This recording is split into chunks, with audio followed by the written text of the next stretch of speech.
Pocas obras en la historia del pensamiento han generado tanta perplejidad, tanta pasión, tanta distancia, como El Anticristo de Friedrich Nietzsche. No es una obra esotérica, no es un tratado reservado para una élite filosófica.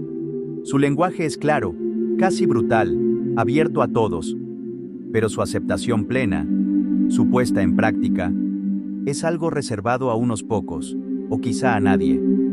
El título mismo desorienta. El Anticristo no es un ataque a la figura de Jesús. Es una declaración de guerra contra la deformación de su mensaje. Nietzsche no combate al hombre que amó sin reservas. Combate a la casta sacerdotal manipuladora y dominadora de las conciencias, que, traicionando su ejemplo, construyó sobre su nombre un imperio de culpa, de sumisión, de venganza. En este libro, Nietzsche no solo acusa a la religión institucionalizada, acusa a toda forma de pensamiento que reniega de la vida, que glorifica el sufrimiento, que niega el cuerpo y la tierra en nombre de cielos ficticios. Su crítica no se limita al cristianismo.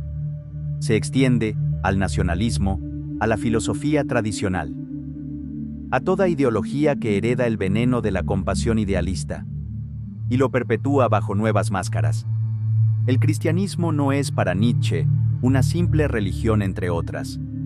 Es el paradigma mismo de la inversión de los valores, la glorificación de lo débil sobre lo fuerte, de lo enfermo sobre lo sano, de lo bajo sobre lo alto.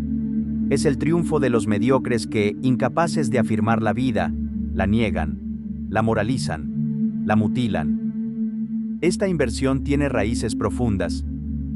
Allí donde florecía la vitalidad, la alegría de vivir y la afirmación orgullosa de uno mismo, la moral de esclavos sembró la culpa, la obediencia, el desprecio por la vida terrenal.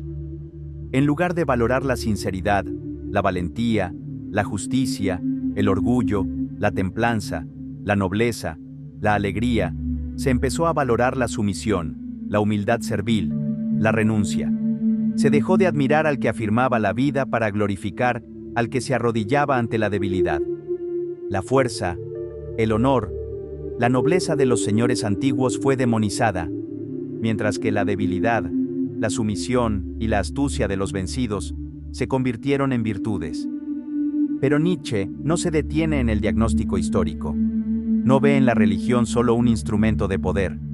Su crítica va más allá.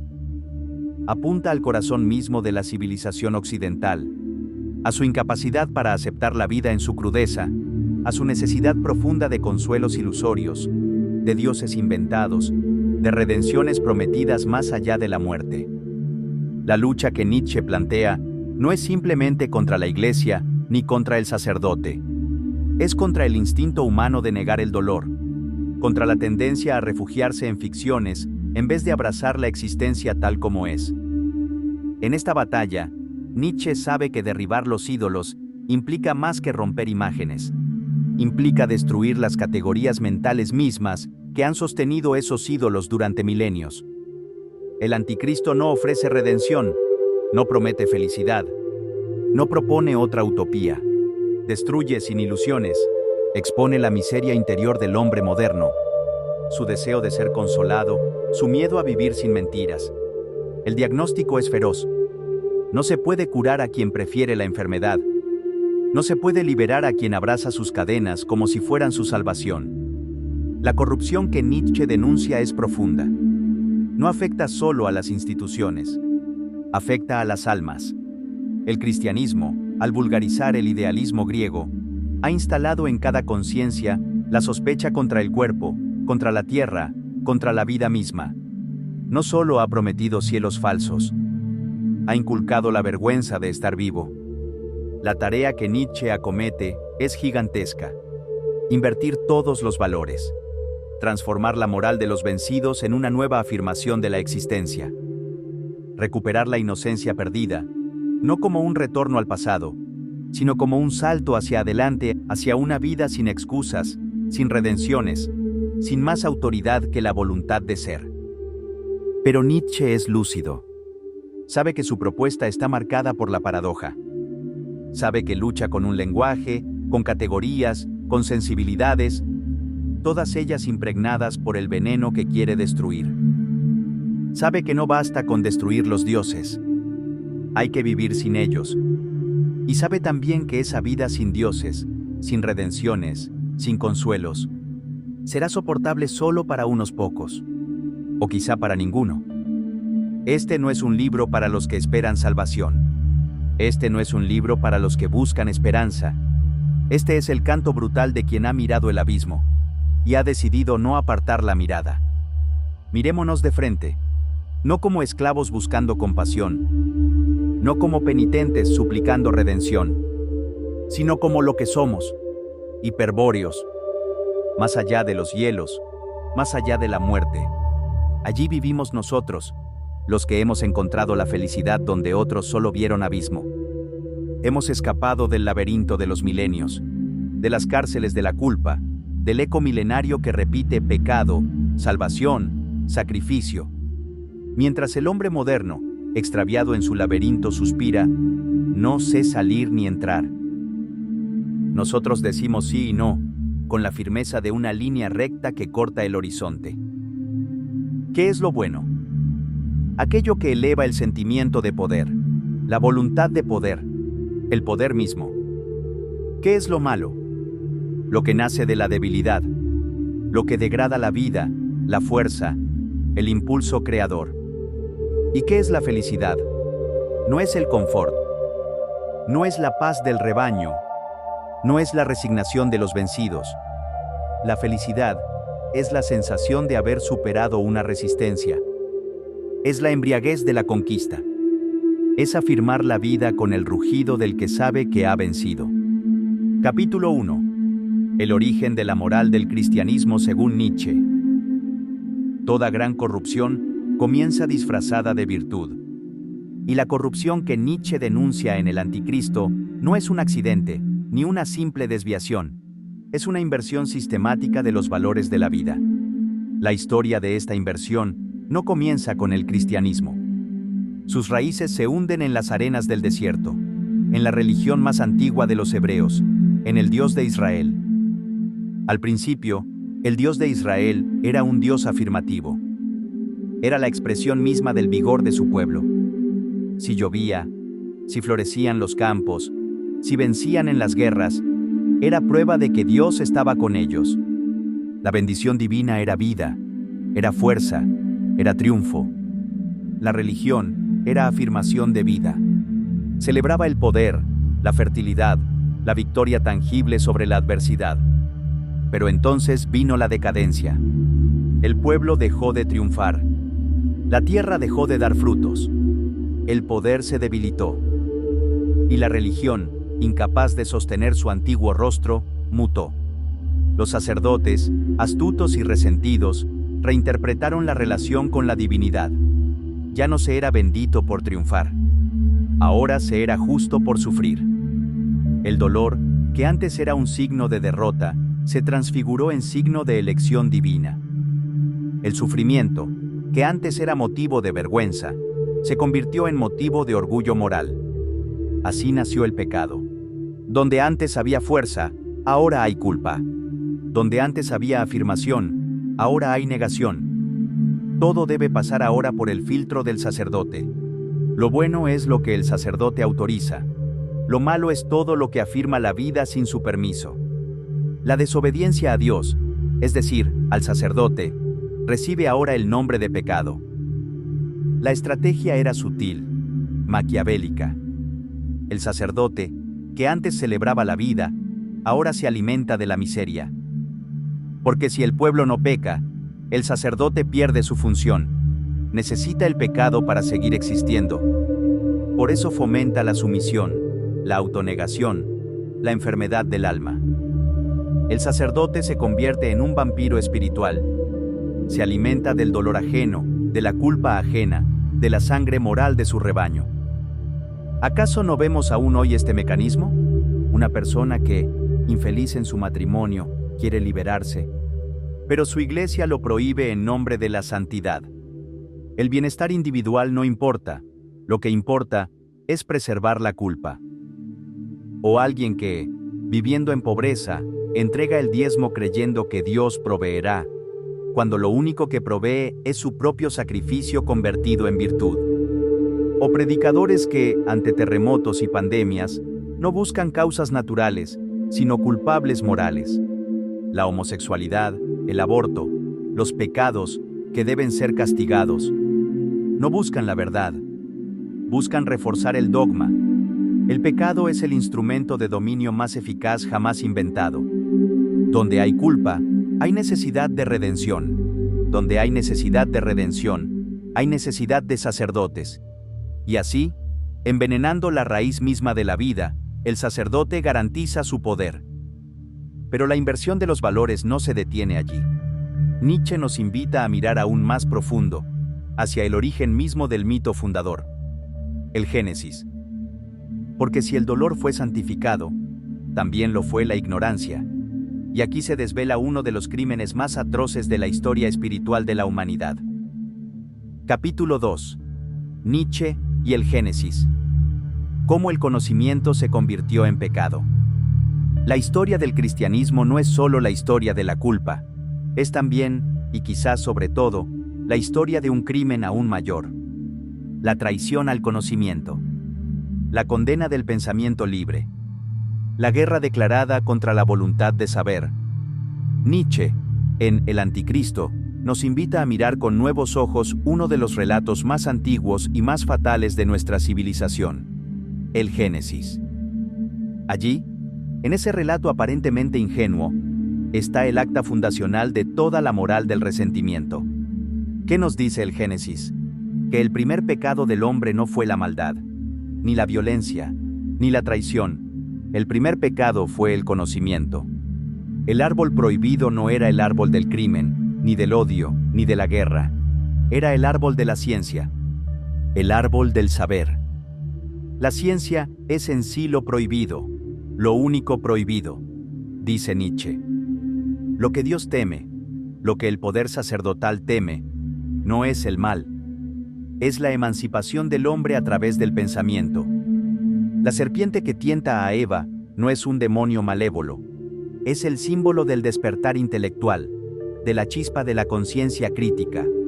Eva ofrece el fruto. Adán muerde. Y en ese acto, en esa desobediencia heroica, el hombre se libera.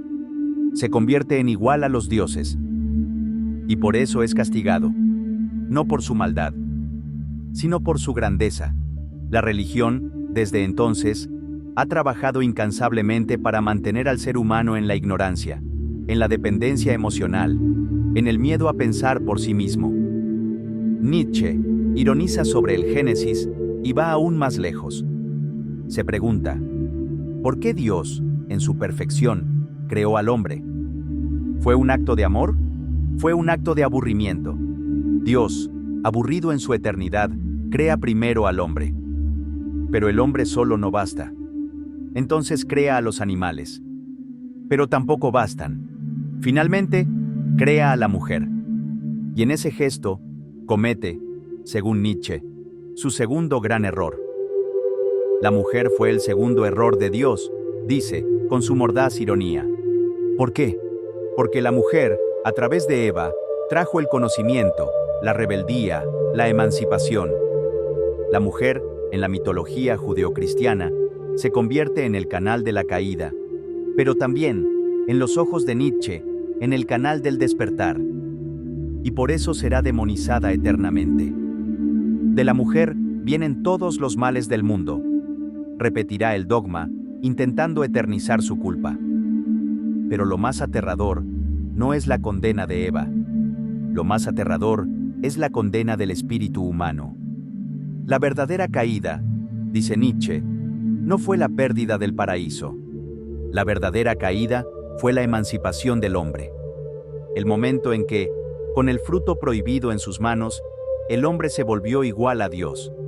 Porque la ciencia hace a los hombres iguales a Dios. Ese fue el crimen imperdonable. Ese fue el desafío intolerable. Desde entonces, toda la maquinaria religiosa ha trabajado para impedir que el hombre piense, que el hombre busque, que el hombre investigue.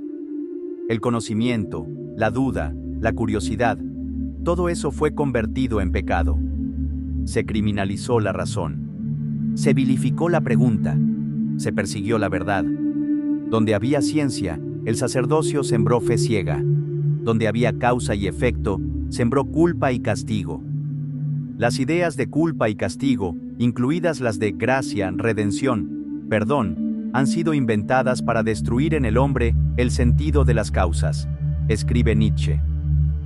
Así se cometió quizás el mayor crimen contra la humanidad.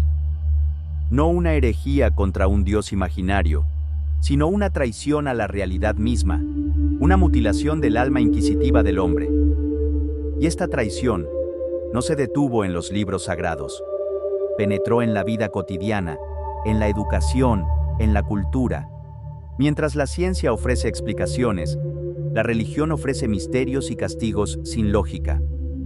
Mientras la razón libera, la fe encadena.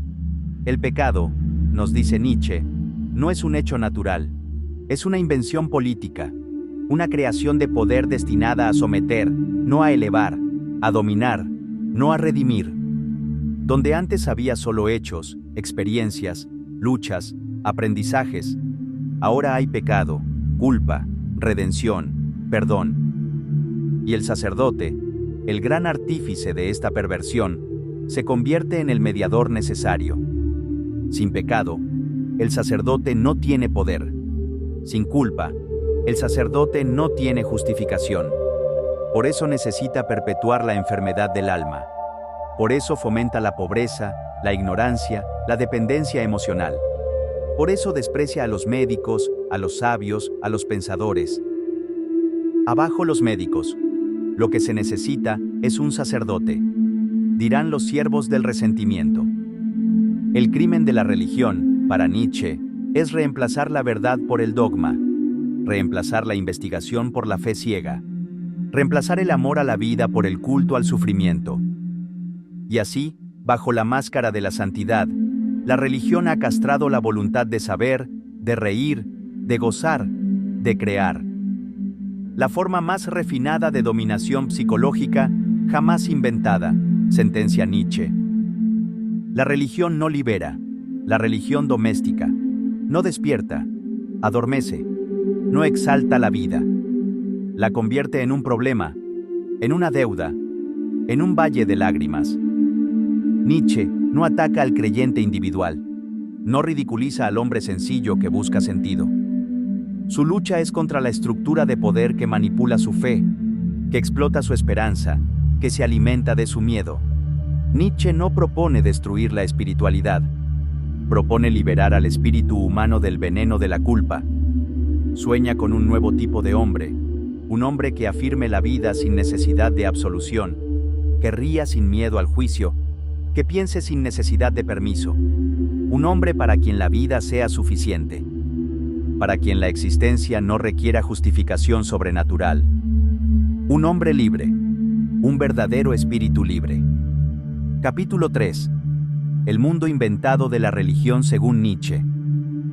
¿Qué sucede cuando la humanidad, incapaz de abrazar la vida en su crudeza, inventa otra realidad? ¿Qué sucede cuando el dolor, en lugar de ser enfrentado, es negado? Cuando la muerte, en lugar de ser aceptada, es disfrazada de tránsito a otra existencia? Cuando el deseo, en lugar de ser celebrado, es condenado como pecado? Sucede esto.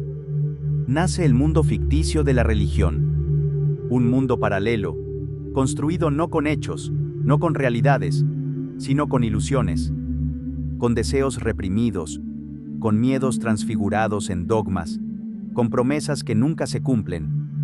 Nietzsche, en El Anticristo, rasga el velo de este mundo ilusorio. Nos muestra su arquitectura fantasmal, su trampa psicológica. La religión, dice Nietzsche, no es espiritualidad auténtica, es evasión, es el refugio de los fracasados, de aquellos que no soportan el peso de su propia existencia, de aquellos que reniegan del cuerpo, de la tierra, del dolor necesario de vivir. Es un refugio, sí, pero un refugio que transforma la vida en una cárcel. Porque para sostener ese mundo inventado, la religión necesita inventarlo todo. causas imaginarias, Dios, alma, espíritu, libre albedrío. Efectos imaginarios, pecado, redención, castigo, salvación. Relaciones con seres imaginarios, ángeles, demonios, santos, vírgenes. Psicología imaginaria, remordimiento, tentaciones, gracias, inspiraciones divinas. Ciencia imaginaria, milagros, oraciones que curan, intervenciones sobrenaturales. Todo es ficción. Todo es una gigantesca máquina de consuelo. Un aparato de ilusión para quienes no pueden soportar la realidad sin adornarla. Donde debería haber ciencia, hay misterio y superstición. Donde debería haber valentía, hay miedo y sumisión. Donde debería haber aceptación de la vida tal cual es, hay negación, hay resentimiento, hay una nostalgia perpetua de otro mundo inexistente. Así, el cristianismo y sus herederos no solo han negado el cuerpo, el deseo, el placer, la inteligencia. Han convertido todo eso en pecado. Han transformado al ser humano en una sombra de lo que podría ser. En un esclavo de conceptos vacíos. Imagina a un joven que siente un impulso vital, un deseo de conquistar, de crear, de gozar. La religión le dice, eso es soberbia, eso es pecado, eso es vanidad. Imagina a un pensador que duda, que pregunta, que busca. La religión le dice, eso es herejía, eso es tentación. Imagina a un amante que celebra el cuerpo, el placer, la belleza del instante. La religión le dice, eso es lujuria, eso es caída. Cada impulso de vida se convierte en motivo de vergüenza. Cada afirmación de existencia se transforma en una falta que debe ser redimida. Así, generación tras generación, la humanidad ha sido educada para mutilar su propia grandeza, para desconfiar de sus propios sentidos, para mirar con sospecha todo lo que eleva, todo lo que afirma. Y en esa amputación espiritual, el sacerdote, el gran manipulador, encuentra su reino. Porque solo quien está herido necesita ser curado. Solo quien se siente culpable busca un redentor. Solo quien reniega de sí mismo se somete voluntariamente. La religión ha logrado el mayor triunfo de la dominación psicológica. Hacer que el esclavo ame su esclavitud, que el enfermo ame su enfermedad, que el derrotado llame a su derrota virtud. La religión, escribe Nietzsche, es el refugio del fracasado. No el refugio del fuerte, del creador, del danzante de la vida, sino del que teme la vida, del que no puede soportarla en su esplendor trágico, en su belleza salvaje. Así, la religión no solo ha negado el presente, ha santificado el sufrimiento, ha canonizado la miseria, ha transformado el vivir en un constante pedir perdón. Donde debería haber afirmación, hay arrepentimiento. Donde debería haber conquista, hay renuncia. Donde debería haber risa, hay llanto. ¿Y cuál es el resultado final? Una humanidad castrada espiritualmente. Una raza de hombres que caminan cabizbajos, pidiendo permiso para existir. Una cultura que teme al placer, que sospecha del pensamiento libre, que se arrodilla ante ficciones. Un ser humano que, en vez de bailar sobre la tierra, arrastra sus cadenas invisibles, esperando una salvación que nunca llegará. Nietzsche no ataca la fe como acto íntimo. No desprecia al hombre que, perdido en su dolor, busca sentido.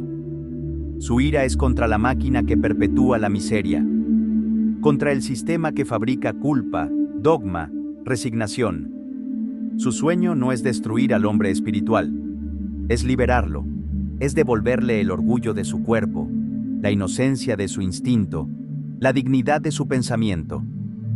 Sueña con una nueva humanidad, una humanidad que no necesite cielos falsos, que no necesite pedir perdón por ser lo que es, que no necesite arrodillarse para existir. Una humanidad que diga sí a la vida, sí al cuerpo, sí al instante.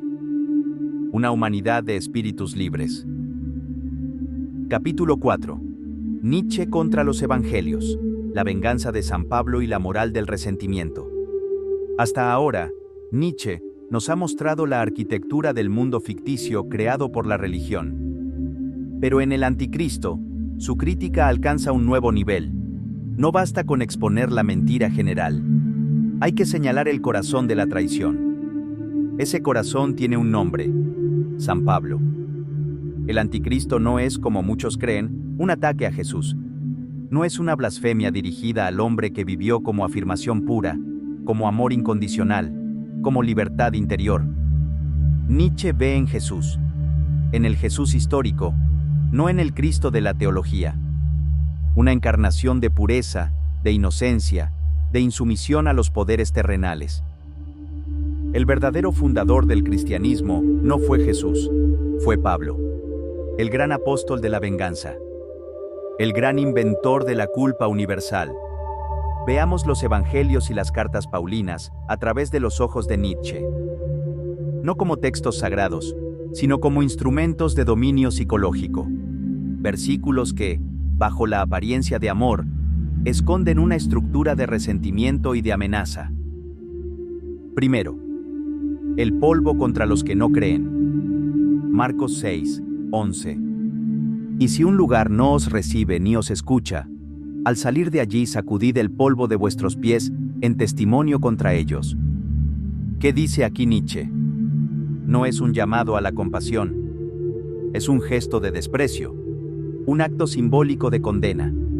Sacudir el polvo es señalar al otro como culpable por no creer. Es maldecir pasivamente al que duda, al que no acepta. Así comienza la exclusión. Así nacen los herejes. Hoy lo vemos en cada comunidad que expulsa al que piensa diferente, que condena al que se atreve a preguntar, que margina al espíritu libre. Segunda Sodoma como amenaza. Mateo 10, 15. Más tolerable suerte tendrá la tierra de Sodoma y Gomorra en el día del juicio que aquella ciudad. Nietzsche ve aquí otra forma de chantaje emocional. No se enseña, no se persuade, no se libera. Se amenaza, se aterroriza. Creed, o seréis destruidos. Obedeced, o seréis castigados. La pedagogía del miedo sustituye a la búsqueda de la verdad. El infierno se convierte en el látigo que domestica a las almas. Tercero, el molino al cuello. Marcos 9,42. Y el que escandalizare a uno de estos pequeñuelos, mejor le sería que le aten al cuello una rueda de molino y lo arrojen al mar. La religión, dice Nietzsche, no educa, mutila, no forma, amenaza. Aquí, el crimen no es enseñar maldad, es escandalizar la fe, sembrar la duda. El pensamiento crítico es el verdadero enemigo. Y el castigo propuesto es brutal muerte. Aniquilación. Así, generaciones enteras fueron educadas en el miedo al pecado, no en el amor al conocimiento. La religión no protegió la inocencia, la condenó al miedo perpetuo. Cuarta, la profecía fallida. Marcos 9,1. Hay algunos de los aquí presentes que no gustarán la muerte hasta que vean venir en poder el reino de Dios. Nietzsche señala: aquí hay una mentira profética, una promesa incumplida, una expectativa mesiánica que nunca se realizó. Desde entonces, sectas apocalípticas han anunciado el fin del mundo. Y, tras cada fracaso, han reajustado la fecha, como quien cambia las reglas de un juego amañado.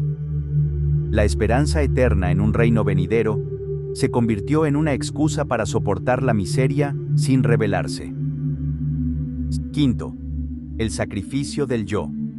Marcos 8,34. Niéguese a sí mismo, tome su cruz y sígame. ¿Qué significa esto para Nietzsche? La aniquilación de la voluntad individual. La glorificación del sacrificio del yo. No es amor al prójimo, es odio a uno mismo. Es renuncia a la identidad, a los sueños, al instinto vital. Esta es la moral del esclavo, del que busca redención no en la acción, sino en la negación. Y esta moral, esta doctrina de la sumisión y la culpa, tiene un artífice principal, San Pablo, el apóstol de la venganza. Pablo, nos dice Nietzsche, no entendió a Jesús. No quiso entenderlo. Transformó la vivencia interior del amor en un sistema de redención y castigo. Inventó al Cristo Redentor, al Cristo sacrificado por los pecados de todos. Elevó la ignorancia a virtud, la inteligencia a pecado, la vida a deuda. En las cartas de Pablo encontramos su visión del mundo. El mundo sabio debe ser destruido. Los débiles serán exaltados. La necedad de la fe debe reemplazar a la sabiduría. Primera de Corintios 1:27. Dios eligió lo necio del mundo para avergonzar a los sabios. Aquí está la inversión completa de los valores. No se exalta la grandeza, se exalta la pequeñez. No se celebra la fuerza, se canoniza la flaqueza. Así, San Pablo traicionó a Jesús. Transformó su libertad en dogma. Transformó su amor incondicional en amenaza de condenación eterna. Y con ello, selló el destino del cristianismo. Dejó de ser una vivencia y se convirtió en un sistema de control. Nietzsche nos invita no solo a criticar una religión, nos reta a cuestionar los fundamentos mismos de nuestra moralidad. Nos desafía a abandonar la moral del resentimiento, del sacrificio, del juicio, y a abrazar, en cambio, la vida, el cuerpo, la tierra, el pensamiento libre. Quizá el verdadero evangelio, nos susurra Nietzsche, sea uno sin culpa, sin miedo, sin promesas vacías, sin redenciones inventadas. Quizá la verdadera salvación sea, simplemente, vivir. Capítulo 5. Cómo el cristianismo traicionó a Jesús según Nietzsche. En realidad, no ha existido más que un cristiano, el que murió en la cruz. El Evangelio murió en la cruz. Friedrich Nietzsche. Hay un error monumental en la lectura superficial de El Anticristo. Muchos creen que Nietzsche ataca a Jesús, que insulta al hombre de Nazaret, nada más lejos de la verdad. Nietzsche no combate al Jesús histórico. Nietzsche respeta, y en cierto sentido, reverencia, a aquel hombre que vivió como una afirmación pura de la vida. La verdadera diana de su crítica es otra. Es la monstruosa traición de su mensaje. La traición que perpetraron los que vinieron después. ¿Quién fue el Jesús histórico para Nietzsche? Un espíritu libre, un santo anarquista, un hombre que no predicó dogmas, sino que encarnó un estilo de vida, de amor inmediato, de no resistencia, de pureza existencial. No enseñaba doctrinas, no codificaba leyes, no fundaba iglesias, vivía. Era, en su existencia misma, una danza de inocencia y amor total. Cuando decía, el reino de Dios está dentro de vosotros, no hablaba de un más allá. Hablaba de una actitud interior, una manera de estar en el mundo sin odio, sin culpa, sin miedo. Y sin embargo, este hombre puro fue destruido, no por la maldad de un imperio, no por la indiferencia del mundo. Fue destruido por aquellos que necesitaban convertir su vida en sistema, en estructura, en dogma. La Iglesia no fue la continuación de Jesús. Fue su negación sistemática. Allí donde Jesús proclamaba la libertad interior, la Iglesia impuso reglas, normas, dogmas, jerarquías. Allí donde Jesús vivía el amor incondicional, la Iglesia instaló la culpa, el pecado, el castigo eterno. Allí donde Jesús aceptaba la vida tal como es, la Iglesia creó un más allá ficticio para devaluar esta tierra. Te dicen, Dios es amor, y luego te condenan al infierno si no obedeces. Te dicen, no juzguéis, y luego juzgan y condenan en nombre del cielo. Convirtieron al hombre que amó sin condiciones en un instrumento de control, en una excusa para justificar cruzadas, inquisiciones, torturas, masacres. Jesús habría dicho, ama a tu enemigo. La Iglesia dijo, destrúyelo si no cree lo mismo. El cristianismo institucional traicionó todo lo que Jesús encarnaba. Se apoderó de su figura para erigir un imperio de sumisión. No necesitaban un ejemplo viviente, necesitaban un mártir. un cordero sacrificado, un símbolo de culpa eterna.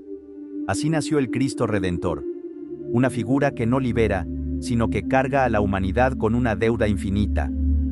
Ya no se trataba de vivir como Jesús vivió, se trataba de adorar su sacrificio, de suplicar perdón, de cargar con la cruz de la culpa original. La vida se transformó en un valle de lágrimas, la existencia en una penitencia, la alegría en pecado. ¿Qué puede hacer una institución frente a una verdad que ya no la necesita? Solo una cosa: destruirla, domesticarla, desfigurarla hasta hacerla irreconocible. Donde Jesús enseñó que el reino estaba en cada corazón, la Iglesia construyó templos de piedra, castas de sacerdotes, jerarquías humanas investidas de autoridad divina. Donde Jesús vivió la gracia inmediata, la Iglesia creó un mercado de indulgencias, un sistema de premios y castigos. La religión ya no era la afirmación de la vida, era la negación sistemática de la vida. Pero la traición no terminó en la corrupción del mensaje. También glorificó algo aún más perverso: el culto al martirio. Para Nietzsche, la muerte de los mártires no prueba la verdad de una causa. Todo lo contrario, seduce a los débiles, detiene la investigación, destruye el espíritu libre.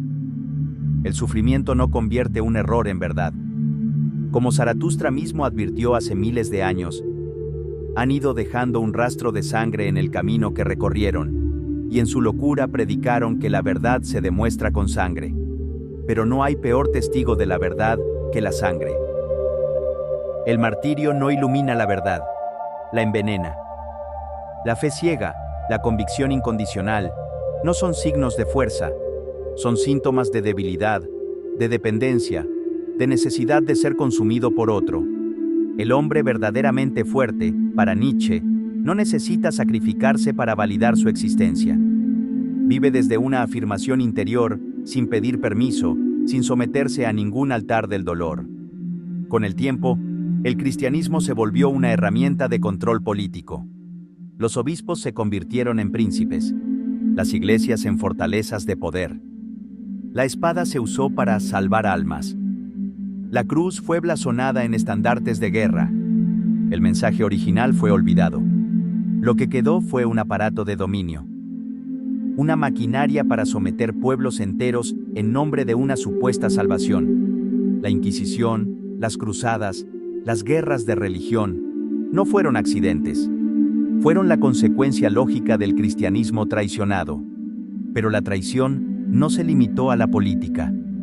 Llegó a las entrañas mismas de la cultura.